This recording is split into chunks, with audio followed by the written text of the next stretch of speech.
बोलू देत नाहीये.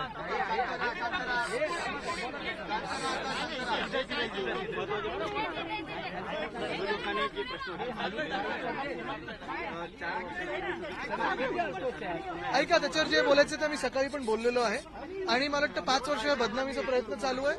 ठीक आहे, त्यांना बोलू दे, आम्ही बोलू. मंत्री संजय राठोड यांना उद्धव ठाकरेंनी दिली आहे.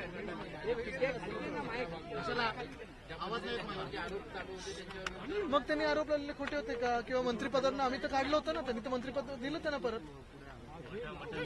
किशोरीताईंचं नाव घेतलेलं आहे. Deepak पानकोळी. They've tried to, a lot of people have tried to defame me for the last 5 years.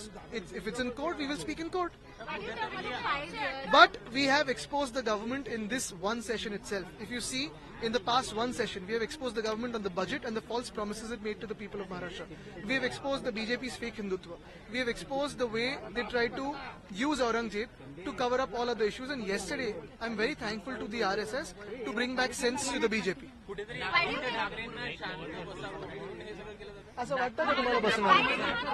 चला,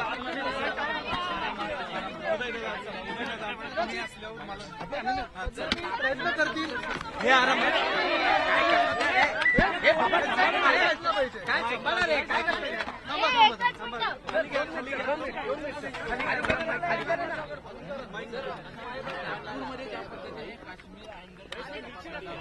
ऐका. नागपूरची जी घटना आहे त्याच्यात मला वाटतं उद्धव साहेबांनी देखील मगाशी सांगितलं होतं, आम्ही सगळेच आमदार ह्याच्यावर विचार करत आहोत की कुठे ना कुठेतरी या सरकारच्याच मध्ये जे कोण काही व्यक्ती असतील, मग ते मंत्री असतील, उच्च पदावर असतील, ते सीएमना थोडं डिसलॉज करण्याचा प्रयत्न करतायत का, अंडरमाइन करण्याचा प्रयत्न करतायत का?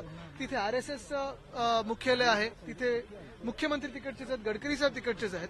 याच सरकारमध्ये काही असे घटक आहेत का ज्यांना सीएमना अंडरमाइन करायचं आहे? या राज्यात कायदा सुव्यवस्थेची परिस्थिती अंडरमाइन करायची, दाखवायचं की गृहमंत्री फेलियर आहेत? काही असे घटक आहेत का ज्यांना उद्योग आणायचे नाहीत महाराष्ट्रामध्ये? असेही असू शकतात, काही डीप स्टेट असू शकतं ना याच्यात. त्याच्यावर तर मुख्यमंत्री महोदयांनी विचार केला पाहिजे.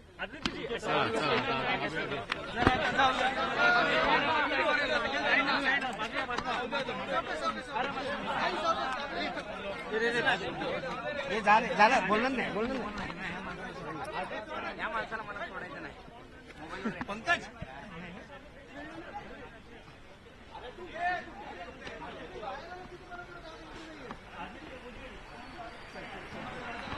चल